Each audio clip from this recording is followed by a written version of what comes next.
الحمد لله الذي نحمده ونستعينه ونستغفره ونعوذ بالله من شرور أنفسنا ومن سيئات أعمالنا من يهده الله فلا مضل له ومن يضلل فلا هادي له ونشهد أن لا إله إلا الله ونشهد أن سيدنا وسندنا ومرشدنا ومولانا محمدا عبده ورسوله بأرسل حق بشيرا ونذيرا وداعيا إلى الله بإذنه وسراجا منيرا أما بعد فإن خير الحديث كتاب الله وخير الهدي هدي محمد صلى الله عليه وسلم وشر الأمور محدثاتها وكل محدثات بدعة وكل بدعة ضلالة وكل ضلالة في النار. قال الله تبارك وتعالى في كتاب الحميد وفرقان العظيم فاستعوذ بالله السميع العليم من الشيطان الرجيم بسم الله الرحمن الرحيم. سابقون الأولون من المهاجرين والأنصار والذين اتبعوهم بإحسان رضي الله عنه ورضوا عنه ذلك الفوز العظيم. اللهم صل على محمد وعلى آل محمد كما صليت على إبراهيم وعلى آل إبراهيم إنك حميد مجيد. اللهم بارك على محمد وعلى آل محمد كما باركت على إبراهيم وعلى آل إبراهيم إنك حميد مجيد. رب اشرح لي صدري ويسر لي أمري واحلل عقدة من لساني يفقهوا قولي. رب زدني علما ورب زدني علما سبحانك لا علم لنا إلا ما علمتنا إنك أنت العليم الحكيم. آمین یا رب العالمین. حمد و ثنا، تعریف، تسبیحات و تحمیدات مالک کل، خالق کائنات، وحدہ لا شریک رب کے لیے جس کا کوئی شریک نہیں. درود و سلام ہوں کائنات کے امام اعظم مرشد اعظم حضرت محمد رسول اللہ صلی اللہ علیہ وسلم کی ذات اقدس، جنہیں اللہ رب العالمین نے رحمت بنا کر بھیجا اور قرآن کے اندر اعلان فرمایا وما ارسلناک الا رحمتا للعالمین. حمد و ثنا، درود و سلام کے بعد اللہ رب العالمین اپنی رحمت میں جگہ دے صحابہ کرام کو، اولیاء کرام کو، علماء حق کو، جنہوں نے اس دین حق کو مینوان ہم تک پہنچایا.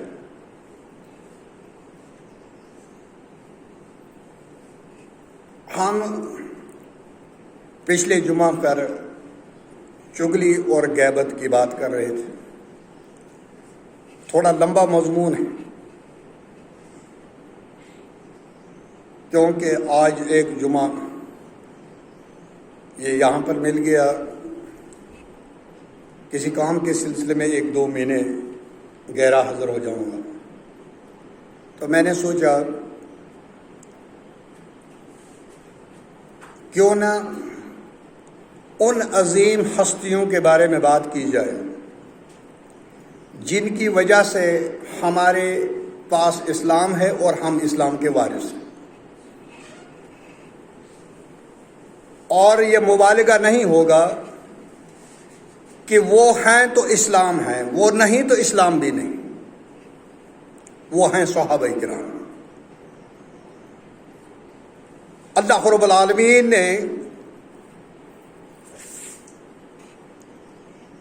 پوری کائنات کے انسانوں کی روحوں کو دیکھا، عالم ارواح میں روحوں کو دیکھا. تمام روحوں میں سے افضل روحیں جو وہ انبیاء کی ملی، اور انبیاء میں سے افضل روح محمد رسول اللہ صلی اللہ علیہ وسلم کی.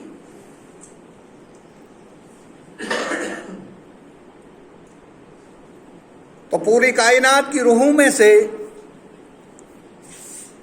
جب ان پر نظر ڈالی تو محمد رسول اللہ صلی اللہ علیہ وسلم کا انتخاب فرمایا، خاتم النبیین بنا کر مبعوث کیا۔ پھر روحوں پر نظر ماری تو انسانیت میں افضل روحیں جو تھی وہ صحابہ کی ملی۔ تو اللہ رب العالمین نے محمد رسول اللہ صلی اللہ علیہ وسلم کے مددگار صحابہ کو بنایا، کیونکہ ہم ایسے ہوا میں تیر نہیں چلاتے، جو بات بھی کرتے ہیں دلیل سے کرتے ہیں، اور دلیل یا اللہ کا قرآن ہوگا یا محمد رسول اللہ صلی اللہ علیہ وسلم کا فرمان ہوگا۔ دلیل جو بنے گی وہ کتاب و سنت بنے گی، اس کے علاوہ ہم کسی کو دلیل نہیں بناتے، اپنی عقل کو فیصل نہیں بناتے۔ جہاں پر صحابہ کا فتویٰ آ جائے، صحابہ کی بات آ جائے، ہم وہاں پہ رک جاتے ہیں۔ اسی لیے امام اہل سنہ امام احمد بن حنبل رحم اللہ نے فرمایا، اگر تم لوگ یہ دیکھو کہ کوئی صحابہ پر انگلی اٹھا رہا ہے، اس کے اسلام میں شک کرو، یعنی وہ مسلمان ہی نہیں۔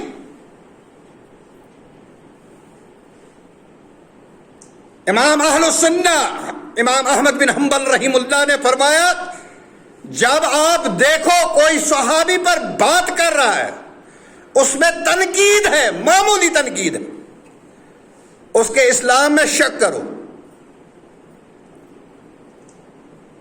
ہم کیوں کہتے ہیں منہج السلف؟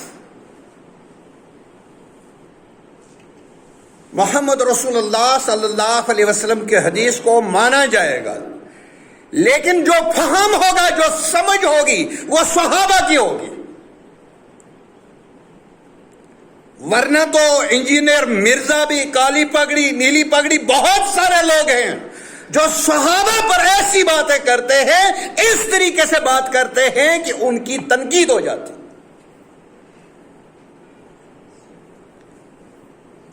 غیروں کی تو الگ بات تھی، سنیوں کا بھی بیڑا گرک ہے۔ جب خال المومنین حضرت امیر معاویہ رضی اللہ تعالیٰ عنہ کی بات آتی ہے، پیٹ میں درد شروع ہو جاتا ہے۔ خال المومنین مومنوں کے خالو ہیں، کاتب وحی ہیں، پیٹ میں درد ہوتا ہے۔ آدھے سنیوں کو، ابو سفیان کو رضی اللہ تعالی عنہ بولنے میں تکلیف ہوتی ہے۔ صحابی کی تعریف کیا ہے؟ علامہ ابن حجر عسقلانی رحم اللہ نے تعریف فرمائی، جس نے ایمان کی حالت میں محمد رسول اللہ صلی اللہ علیہ وسلم کو دیکھا، ملاقات کی، اور اسی حالت میں فوت ہوا، یہ صحابی ہے۔ صحابی کی تعریف ہے ایمان کی حالت میں، ورنہ تو ابو جہل نے بھی محمد رسول اللہ صلی اللہ علیہ وسلم کو دیکھا لیکن ایمان نہیں تھا۔ رسول اللہ صلی اللہ علیہ وسلم کے چچاؤں نے بعد دیکھا، ان کی گود میں پلے، لیکن شرط ہے صحابی کے لیے، ایمان کی حالت میں دیکھنا شرط ہے۔ اور اس کے بعد دوسری شرط یہ ہے، جب فوت ہوا اسی ایمان کی حالت میں تھا، تب بھی ایمان کی حالت میں تھا۔ یہ ہے صحابی۔ جہاں تک میں نے صحابہ کی عظمت کو دیکھا، تاریخ اور احادیث کی کتابوں میں پڑھا، اگر محمد رسول اللہ صلی اللہ علیہ وسلم کے صحابی جس نے ایمان لایا 1 گھنٹہ زندہ رہا، اس کے بعد فوت ہو گیا، ہوا نا ایک صحابی، اس نے کوئی نماز نہیں پڑھی، اعلان سنا اور اللہ کی راہ میں مارا گیا، کوئی نماز نہیں پڑھی، بہت کم عرصہ ملا ایمان کے بعد۔ اگر اس صحابی کے اعمال کو ایک پلڑے میں رکھ دیا جائے، انبیاء کے بغیر دوسرے پلڑے میں ساری کائنات کا ایمان رکھ دیا جائے، اس صحابی کا پلڑا بھاری ہو جائے گا۔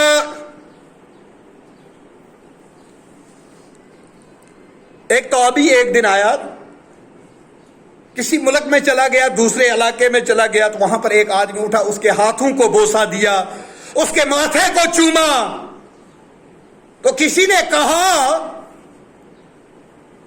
آپ نے ماتھے پر بوسہ دیا، ہاتھوں کو چوما۔ سب سے چھوٹا صحابی تھا، عمر میں بہت چھوٹا، بہت کم وقت گزارا تھا محمد رسول اللہ صلی اللہ علیہ وسلم کی صحبت میں۔ کسی نے پوچھ لیا آپ نے ماتھا کیوں چوما، ہاتھ کو بوسہ کیوں دیا؟ فرمایا میں ان ہاتھوں کو کیوں نہ چوموں، ان آنکھوں کو کیوں نہ چوموں، اس ماتھے کو کیوں نہ چوموں جن آنکھوں نے محمد رسول اللہ صلی اللہ علیہ وسلم کو دیکھا ہے۔ اس کے لیے بہت راسخ علم جائے صحابہ کے بارے میں بات کرنی ہے۔ پمپلیٹ پڑھ لیا اور صحابہ پر باتیں کرنی شروع کر دی۔ انجینئر علی مرزا کو سن لیا تو صحابہ پر بکنے لگا۔ پہلے صحابہ کے بارے میں بات کرنے کے لیے اس آدمی کے پاس پہلے اوقات ہونی چاہیے۔ ارے تیری اوقات نہیں، تو صحابہ کے بارے میں بات کرے، تو صحابہ پہ انگلی اٹھائے۔ اور دیوانو، جب تک ہم زندہ ہیں کسی بھی صحابی کے بارے میں کوئی انسان کائنات کے اندر کوئی بھی معمولی حرکت کرتا ہے، ہم اس کا حساب لیں گے اور ضرور دیں گے۔ میں تو یہ کہا کرتا ہوں، اسلام سے صحابہ کو الگ کر دو، اسلام باقی نہیں رہے گا، اسلام نیست نابود ہو جائے گا۔ صحابہ کی عظمت، سفر میں صحابہ، حضر میں صحابہ، بدر میں صحابہ، احد میں صحابہ، حنین میں صحابہ، رات میں صحابہ، دن میں صحابہ، نبی کے دائیں صحابہ، بائیں صحابہ، آگے صحابہ، پیچھے صحابہ، دین کو حفظ کرنے والے صحابہ، قرآن کو یاد کرنے والے صحابہ، اس کو آگے منتقل کرنے والے صحابہ، حدیث کو یاد کرنے والے صحابہ، اس کو آگے منتقل کرنے والے صحابہ، اس کی حفاظت کرنے والے صحابہ، دین اسلام کی حفاظت کرنے والے صحابہ، صحابہ صحابہ صحابہ صحابہ۔ اگر پورے خطبے کے اندر میں اتنی بات کہتا رہوں، آدھا گھنٹہ یہ کہتا رہوں صحابہ صحابہ صحابہ صحابہ، خطبہ ادا ہو جائے گا۔ یہ ہے ہمارا ایمان صحابہ کے بارے میں۔ صحابہ کو باہر نکال دو، تمہارا اسلام باقی نہیں رہے گا۔ صحابہ کے بغیر اسلام لگنا ہے، لونا ہے۔ اسلام نازل ہوا محمد رسول اللہ صلی اللہ علیہ وسلم پر، اور اس کو یاد کیا، اس کو حفظ کیا، اس کی حفاظت کی صحابہ نے۔ اگر صحابہ کو الگ کر دے، کون سا اسلام؟ کس اسلام کی بات کرو گے؟ اور اسلام کو دو آدمیوں کے ساتھ فالو کیا جاتا ہے۔ اب انسان کو اپنی مرضی ہے وہ کس آدمی کے ساتھ چلا جاتا ہے۔ امیر المومنین حضرت فاروق اعظم رضی اللہ تعالیٰ عنہ کے دور میں ایک آدمی عبداللہ بن سبا یہودی آیا، اسلام قبول کیا لیکن دل سے نہیں، صرف زبان سے، دکھاوے کے لیے آیا، اس لیے کہ میں اسلام کو 2 حصوں میں تقسیم کر دوں۔ اب کر تو نہیں سکتا نا، اس نے اہل بیت کا سہارا لیا، اس دروازے سے گزرا، اس راستے سے گزرا، گھس کر مسلمانوں کے 2 حصے کر دیے۔ آڑ کس کی لیے؟ اہل بیت محمد رسول اللہ صلی اللہ علیہ وسلم کے اہل بیت کی آڑ کو لے کر وہ عبداللہ بن سبا یہودی جو تھا، اس نے اسلام کو قبول کیا لیکن دل سے اس نے اسلام کو قبول نہیں کیا تھا۔ اس نے اہل بیت کو اتنا بڑا چڑھا کر پیش کیا، باقی صحابہ پر تنقید کرنے لگا، اور دوسرے طرف سے 2 لوگ تھے جو صحابہ سب کو عدول مانتے تھے، سب کی عزت کرتے تھے، اپنے اپنے مقام پر ہر ایک صحابی کو رکھتے تھے، اور وہ لوگ موجود تھے جو اہل بیت رسول اللہ صلی اللہ علیہ وسلم کے ساتھ بہت اندھی محبت کرتے تھے، اور ہم بھی محبت کرتے ہیں اہل بیت سے، کیونکہ اہل بیت سے محبت نہ کرنے والا مسلمان نہیں ہو سکتا ہے، اور باقی صحابہ کے ساتھ محبت کرنے والا وہ بھی مومن نہیں ہو سکتا ہے، وہ اس کا ایمان بھی مشکوک ہے، کیونکہ ایک اصول ہے صحابہ کے بارے میں، صحابہ کے بارے میں محدثین نے کہا، علماء جرح و تعدیل نے کہا، کلہم عدول، یہ سب عادل ہیں، ان پر کوئی بھی بات نہیں ہو سکتی۔ جب محدث حدیث کو پرکھتا ہے، جرح کرتا ہے، صحابہ سے نیچے جو کڑی ہے اس پر جرح ہوگی، جو صحابہ کی کڑی ہے اس پر جرح نہیں ہو سکتی۔ صحابی کا مقام بہت اونچا ہے۔ اب سنیوں کا بھی بیڑا گرک ہے۔ ایک بار میں کتاب پڑھ رہا تھا، فضائل اعمال، اور آپ لوگوں کو پتا ہے لکھنے والے کون ہیں، مولانا زکریا کاندھلوی۔ اس میں سٹارٹنگ میں پہلے پیج پر دیکھ لینا، جا کر دیکھ لینا، مولوی کہیں جھوٹ تو نہیں بول رہا۔ ایک مسئلہ آیا، ایک صحابی کا واقعہ بیان کیا، محمد رسول اللہ صلی اللہ علیہ وسلم کا دیوانہ صحابی زخمی ہو گیا، خون چل رہا ہے، نماز پڑھ رہا ہے، واقعہ تو ذکر کر دیا، پھر وہ لکھنے والا صاحب کتاب کیا لکھتا ہے، سمجھیے کس طرح سے زہر ملا کر صحابہ پر کس طرح سے تنقیدیں کی جاتی ہیں۔ بولا ٹھیک ہے، امام شافعی کے مسلک کے مطابق نماز ہو جاتی ہے، لیکن ہمارے مسلک کے مطابق نماز نہیں ہوتی، لکھ دیا۔ اس کے بعد جرت دیکھو، شاید اس صحابی کا مسلک شافعی رہا ہو، یہ کہہ رہا ہے کس طرح سے زہر ملا کر کھانے کے اندر، کھانے والی چیز کے اندر، اچھی چیز کے اندر زہر دے رہا ہے اور عوام کو گمراہ کر رہا ہے۔ بہت مشکل دور میں ہو مسلمانوں، بہت مشکل دور میں ہو، بہت آزمائشوں میں پڑنے والے ہو، بڑی بڑی آزمائشیں آئیں گی۔ اس سے بڑی آزمائش کیا ہوگی کہ جس صحابی نے دین کو حفظ کیا، یاد کیا، اپنی زندگی فدا کر دی، اولاد کو نہیں دیکھا، مال کو ترک کیا، مال اس کا جاتا رہا لیکن اس اسلام کی حفاظت کی اور آپ تک پہنچایا، اور آج آپ اس پر انگلی اٹھاؤ، اس سے بدنصیبی کیا ہو سکتی ہے؟ آج کالی پگڑی بڑی باندھ کر ممبر پر بیٹھ کر صحابہ پر کوئی بات کرے، ارے بدبخت تو ادھر موجود تھا۔ جو محمد کے ساتھ ہے صلی اللہ علیہ وسلم، وہ سب صحابہ کو عزت کرتا ہے، سب صحابہ اہل بیت ہوں، عام صحابی ہو، چھوٹا صحابی ہو، بڑا صحابی ہو، صغائر ہو، کبائر ہو، سابقون الاولون ہو، سب کو عدالت کو پر انگلی نہیں اٹھا، پھر صرف ان کی فضیلت بیان کرتا ہے۔ جو یہ کرتا ہے وہ محمد رسول اللہ صلی اللہ علیہ وسلم کا ساتھی ہے، جو صحابہ پر تنقید کرتا ہے تو وہ عبداللہ بن سبا کا ساتھی ہے۔ اب آپ کی مرضی ہے، آپ عبداللہ بن سبا کے ساتھ جانا چاہتے ہیں یا محمد رسول اللہ صلی اللہ علیہ وسلم کے ساتھ؟ اللہ رب العالمین نے کیا کہا؟ یہ جو آیت میں نے آپ کے سامنے تلاوت کی، سابقون الاولون من المہاجرین والانصار، جنہوں نے ایمان میں سبقت کی، جو پہلے ایمان لائے، چاہے وہ مہاجر ہوں یا انصار، والذین نتبعہم بإحسان، اور جن لوگوں نے ان کی پیروی کی احسان کے ساتھ، کن کی؟ جنہوں نے پہلے ایمان لایا، سابقون الاولون، رضی اللہ عنہ ورضوا عنہ، اللہ ان سے راضی، وہ اللہ سے راضی۔ یہ سرٹیفکیٹ قیامت تک جتنے بھی لوگ آئیں گے، یہ سرٹیفکیٹ کسی کو نہیں ملی، یہ اللہ نے دی، اپنے آخری کلام میں دی، قرآن میں دی، صرف اور صرف صحابہ کو،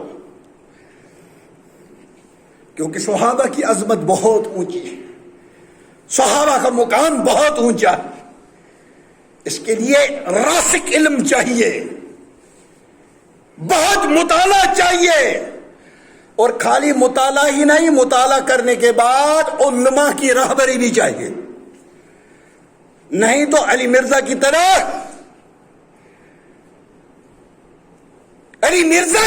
چلا جائے گا اسی کے گمراہی میں۔ ہمیں اس کے ساتھ کوئی ضد ہے یا کوئی زمین بانٹنی ہے، ہمیں اس کے ساتھ اس لیے ضد ہے کیونکہ وہ صحابہ پر بات کرتا ہے، صحابہ پر تنقید کرتا، جو صحابہ پر انگلی اٹھاتا اس کا اسلام مشکوک ہے، اس کے ایمان میں شک ہے۔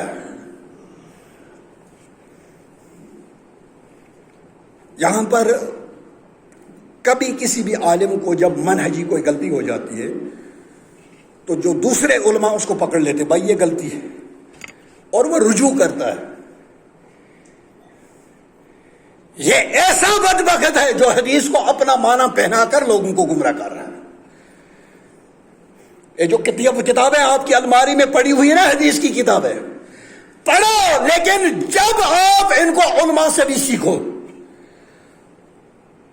ان کے کنٹیکٹ میں رہو، تب جا کر آپ کو یہ کتابیں سمجھ آئے گی۔ خود ایک آدمی کتابیں پڑھنا شروع کر دے اور پھر فتوے لگا، پھر علی مرزا کی طرح ہو جاتا ہے۔ یہی حالت ہوتی ہے ان لوگوں کی جو استاد کی رہبری کے بغیر جو پڑھتے ہیں، ان کی یہی حالت ہوتی ہے، اور جو اس کے فالو کرنے والے وہ ہم سے الجھتے ہیں، ارے بھائی وہ تو حدیث پڑھ رہا ہے، بخاری حوالہ دے رہا ہے، حدیث نمبر 4535 وہ بول رہا ہے، مثال بول رہا ہوں، حدیث کا نمبر بھی دے رہا ہے، پیج نمبر دے